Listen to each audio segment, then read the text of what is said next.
like I said, you got called up in 2017, right? 2017. 2017. Yeah. You were you started the season with that leadoff jack in 2018. So you were in the organization obviously during 2016, Yep. but you weren't up on the roster. I mean, that has to be kind of a little bittersweet in a way, right? Yeah, I was in the fall league at the time, so I had finished up that season in AA. I was in the fall league. Actually, Shorp came down to rehab with us to get himself ready to go play in the World Series. And when you're in the organization, the minor leagues is so strange because the whole time you're a Cub. You feel like you're a part of the Cubs, but you're just trying to get to the big leagues. That's all you're trying to do. You're just trying to get through the minor leagues. You're trying to get better and get to the big leagues. And until you know the guys, until you know the coaching staff, and you've been a part of that locker room, you don't really feel like a part of the team.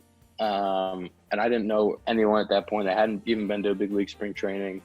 Hadn't been around any of the guys. So except Schwarb actually, and until kind of 17 spring training, when I was able to be in the locker room, was able to be around the guys, that was kind of like, all right, like this, now I feel like a member of the Cubs.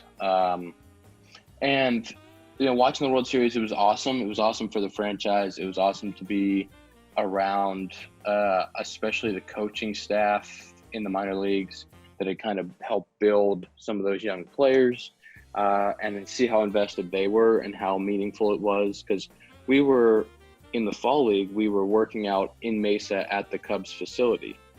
So we were around all of the staff that had really poured their heart and soul, whether it was 5 years, 10 years, 15 years of their life into the Chicago Cubs. So to be around that and to see the way that affected all of those people and their lives, I think that was really the coolest part for me. And then finally, getting to spring training, getting to see like our former strength coach, Tim Boss, who had been with the organization for 18 years in the big leagues, like the excitement that he had, like getting a tattoo that said like Cubs World Series and driving I think it was a Lamborghini or something out on the field, all the cool things during stretch, like all of that stuff that came with those guys winning the World Series, getting to be a part of celebrating that the next year, even though I didn't get a ring, I didn't help even a little bit, like getting to kind of ride the coattails of that the next year was really fun.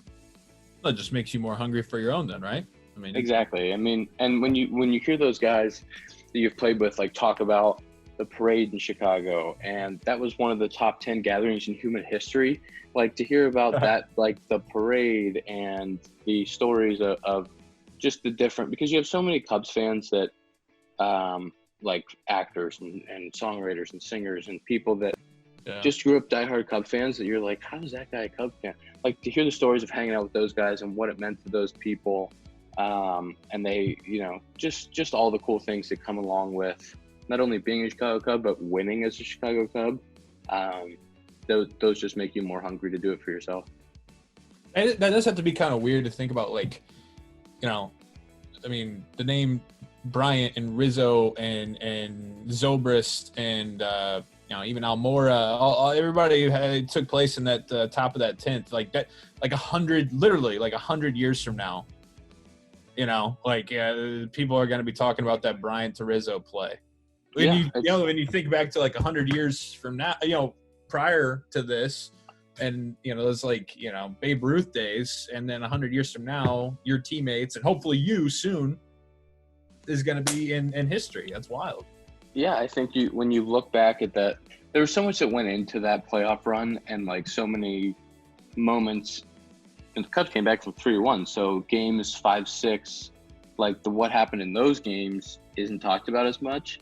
But the two clips from Game 7 that you probably see more than anything are, Zobrist hit and then the last ground ball that KB fielded. So, like those two clips are going to live on forever. And I was really fortunate to get to play with some of the great guys around that. You have Ben Zobrist. I've got to play with him for his last couple of years. John Lackey, I got to play with him for his last year. Lexer's a Hall of Famer, getting to play with him right now. Riz and KB and all these guys that are just such good baseball players and have done so much in the game.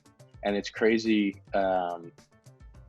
like when you get to see it every day and you really get to appreciate how good these guys are, and then just like you see the general fan base, you're like, Chris Bryant, like he's struggling right now. It's like, yeah, but you know, he won the Rookie of the Year. He was an MVP. He has a World Series. He's a couple-time All-Star. Like this dude's really, really good at baseball. Like he's had 60 at bats. Let's just hang on a second. Like this guy's really, really good. And like Riz has 3 Gold Gloves and a platinum, and he's got Silver Sluggers, and Lester is sneaking up on 200 wins. Hayward has 4 Gold Gloves, and you just look around our team and you're like, wow, this is some really good baseball players who've done a lot in this game.